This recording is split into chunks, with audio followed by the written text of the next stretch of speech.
But it does lead into my next question, which is, what am I'm sure you're going to say real estate, but you may not. What do most people invest in? What do they look at with a self-directed IRA? What's the most common type of investments? And do you have any information on what's successful? What has worked really well for people?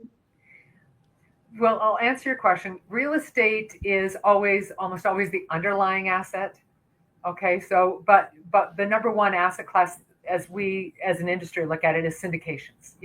A Reg A, B, C, D offering, something that the SEC approved. They said you can go raise capital. You've got our blessing, right? Yeah. A syndication is the number one asset for a self-directed IRA, but the underlying asset to that is, as multifamily, maybe mobile home park or self-storage or something like that, or a strip mall.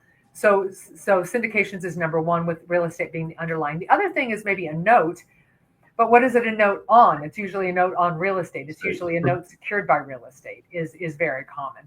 But people will make secured and unsecured loans to one another. In fact, after the Great Recession, after the COVID shutdown, when businesses were trying to gain traction again, self-directed IRAs oftentimes could come to the rescue and give those small business owners a loan or invest as an equity partner in that business and help boost, bring that business back to life after a black swan event. Like, we've had a couple in our lifetimes. So. Yeah.